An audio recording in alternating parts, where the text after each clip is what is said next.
Et ça peut être votre boulot, ça peut être votre partenaire. Si c'est le cas, je pense qu'il est temps de changer. Salut le team, j'espère que vous allez bien. Bienvenue dans Moda Fitness Sport, votre chaîne de sport, de développement personnel, de mindset et de beaucoup d'autres astuces qui pourraient vous être utiles. Vous l'aurez compris, on ne parlera pas de musculation aujourd'hui, mais d'espérance de vie. C'est un sujet que j'estime extrêmement important. Alors je vais vous donner 5 habitudes ou 5 astuces à adopter dès maintenant si vous voulez prolonger votre espérance de vie. Déjà, désolé pour la transpiration, il fait extrêmement chaud par ici.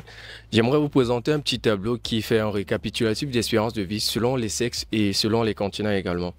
En Afrique, nous avons 64,8 pour les femmes et 61,7 pour les hommes. En Amérique du Nord, nous avons 80,4 pour les femmes et 75,1 pour les hommes. En Amérique du Sud, on poursuit avec 75,8 pour les femmes et 68,8 pour les hommes. Nous avons ensuite l'Asie, 74,3 pour les femmes et 68,9 pour les hommes. En Europe, sans doute le score le plus élevé, 82,2 pour les femmes et 76,4 pour les hommes. Et enfin, en Océanie, nous avons 78,5 pour les femmes et 73,8 pour les hommes. Après avoir parcouru ce tableau, il y a 2 remarques que je fais facilement. Notamment le fait que les femmes ont une espérance de vie beaucoup plus élevée que les hommes. Et ensuite que le continent africain que je pensais normalement top 1, top 2, au vu des leaders africains qu'on voit très souvent avec la longévité et la solidité également, je me suis dit peut-être ça sera l'un des continents avec l'espérance de vie la plus élevée. Malheureusement, c'est le dernier continent. C'est très surprenant.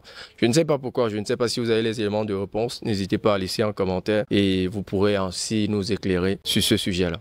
Le problème étant énoncé, il est temps pour nous de trouver des solutions. Alors voici 5 habitudes à adopter dès à présent si vous voulez augmenter votre espérance de vie, surtout si vous êtes en Afrique.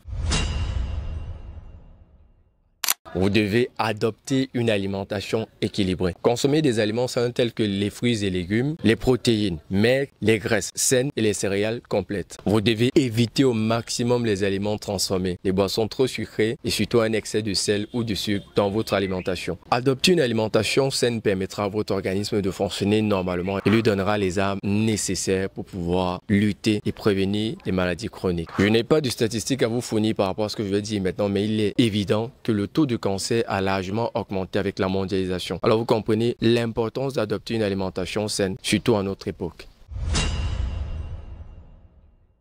Vous devez adopter une activité physique régulière. Le fait de pratiquer une activité physique régulière permettra à votre corps d'adopter un poids sain, renforcer vos os ainsi que vos muscles. Vous devez être entre 150 minutes d'activité physique modérée par semaine ou 75 minutes d'activité vigoureuse par semaine. Pour ça, vous pouvez choisir des activités qui vous plaisent et qui vous correspondent telles que la marche à pied, la course, le vélo, la natation, la musculation ou même encore la danse. Vous devez dormir suffisamment. Le sommeil est crucial pour votre santé physique et mentale. Lorsque vous dormez, votre corps se répare et se régénère. Essayez de dormir 7 à 8 heures par nuit. Essayez également de créer une routine quotidienne dans laquelle vous dormez à 1 heure et vous réveillez à la même heure, même les week-ends. Rassurez-vous également que votre chambre soit sombre, calme et fraîche afin de favoriser un sommeil de qualité. Je sais que parmi vous, il y a beaucoup qui ont peur de dormir dans le noir. Mais je vous rassure, le fait de dormir avec la lumière empêche à votre cerveau et à beaucoup d'organes de votre corps de se reposer correctement. En ce moment, vous n'êtes pas vraiment en train de favoriser votre espérance de vie, mais plutôt en train de le réduire.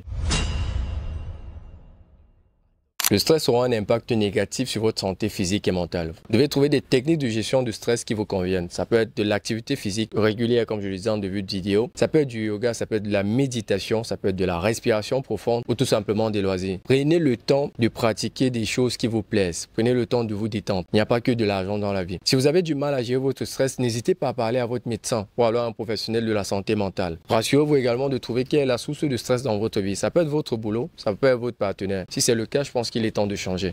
Votre santé doit être une priorité absolue pour vous et même au-delà de votre amour ou de l'argent.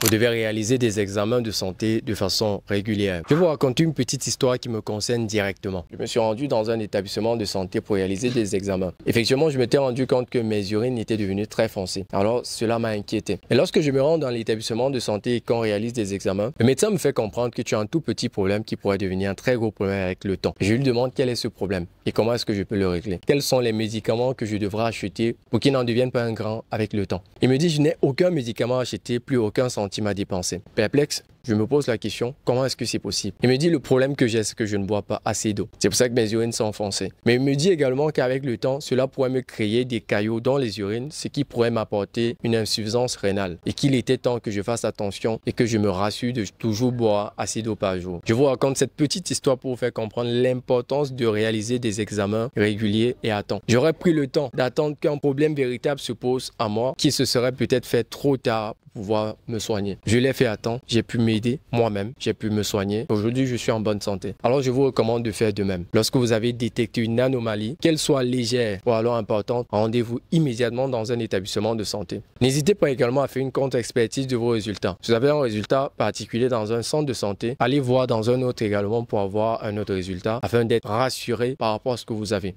Parvenu au thème de cette vidéo, j'espère qu'elle vous aura plu et qu'elle pourra vous aider dans votre quotidien, mais surtout à augmenter votre espérance de vie. YouTube nous dit également que vous êtes de plus en plus nombreux à regarder nos vidéos, mais vous n'êtes toujours pas abonné. Faites-le, ça ne vous coûte rien du tout, pourtant ça nous aide beaucoup. Modèle Fitness Sport, on reste passionné.